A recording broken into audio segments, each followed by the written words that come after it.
Assalamualaikum adik-adik. Alhamdulillah kembali bersama Ustazah Ira lagi. InsyaAllah pada hari ini Ustazah akan teruskan pelajaran tahun 3 iaitu adab. Cintakan sunnah Rasulullah sallallahu alaihi wasallam. Selamat belajar. Gambar apa tu adik-adik? Oh, gambar orang cuci tangan. Jom cuci tangan. Musim COVID ni, kita hendaklah sentiasa menjaga kebersihan. Ini adalah amalan daripada sunnah Rasulullah sallallahu alaihi wasallam. Apa yang dimaksudkan dengan sunnah Rasulullah? Ya adik-adik, sunnah Rasulullah ialah sesuatu yang bersumberkan daripada Nabi Muhammad sallallahu alaihi wasallam dalam bentuk ucapan, perbuatan, sifat, akhlak yang diberitakan oleh sahabat baginda. Dalil naqlinya, Bismillahirrahmanirrahim. Wa ma atakumur rasulu fahuzuhu wa ma nahakum anhu fantahu. Surah Al-Hajj ayat 7.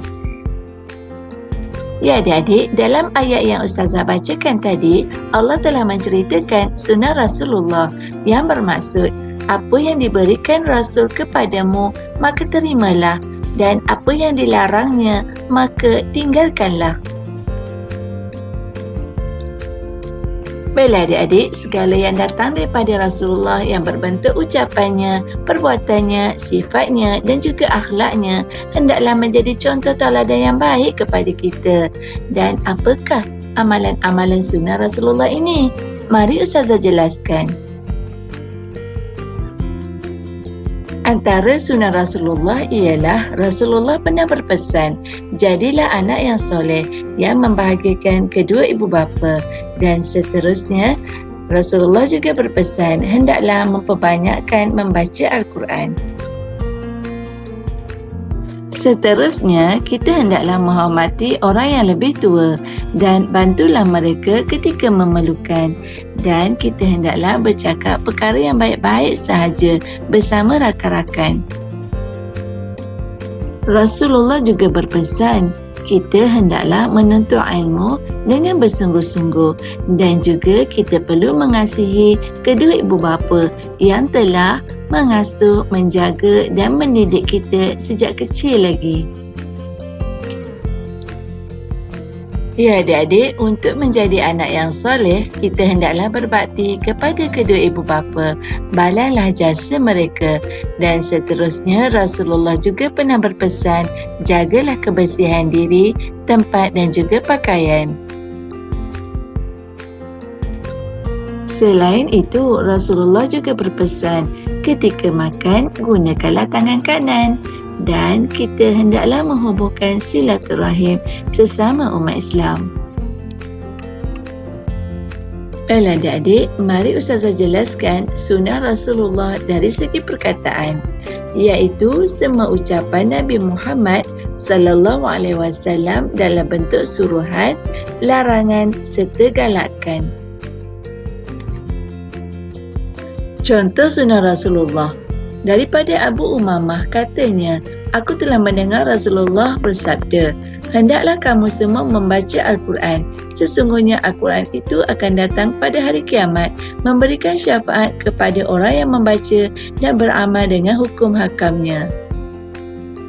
Kedua, daripada Harisah bin Wahab, aku mendengar Rasulullah bersabda, mahukah aku memberitahu kepada kamu siapakah ahli-ahli neraka?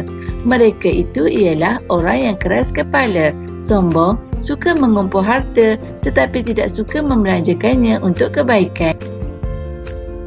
Ya adik-adik, kedua-dua sunnah yang Ustazah bacakan tadi merupakan contoh sunnah dari segi perkataan, di mana para sahabat pernah mendengar Rasulullah menceritakan tentang kelebihan membaca Al-Quran dan golongan ahli neraka.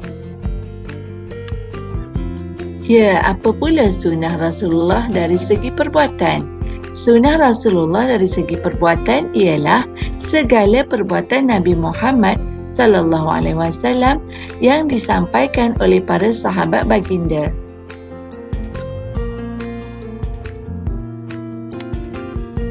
Contoh yang pertama, diriwayatkan daripada Aisyah bahawa beliau berkata, sesungguhnya Rasulullah sallallahu alaihi wasallam suka memulakan dengan anggota kanan ketika memakai kasut dan bersuci.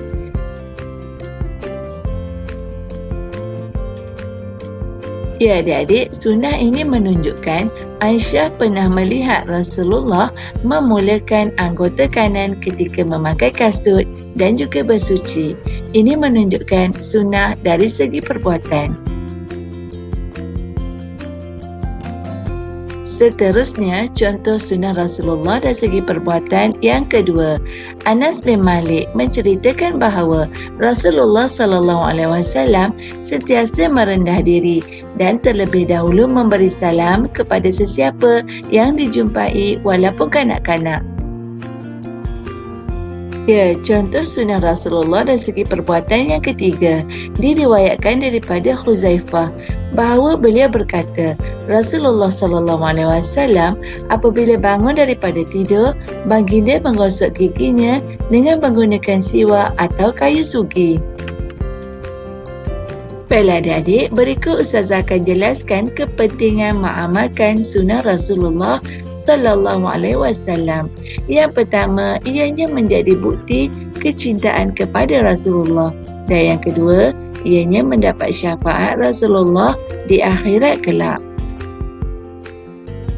Kepentingan mengamalkan sunnah Rasulullah yang ketiga ialah ianya akan terhindar daripada melakukan perkara yang dimurkai oleh Allah.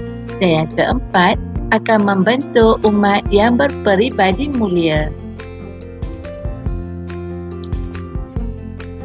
Dan kepentingan yang terakhir ialah ianya menjadikan diri kita lebih beristiqamah dalam melaksanakan ibadah. Ya adik-adik, begitulah sunnah Rasulullah. Marilah kita sama-sama mengamalkan sunnah Rasulullah kerana ianya mendapat ganjaran pahala di sisi Allah dan mendapat keberkatan hidup kita di dunia dan juga akhirat. Sekian daripada Ustazah. Assalamualaikum warahmatullahi wabarakatuh. Kita jumpa lagi di pelajaran akan datang.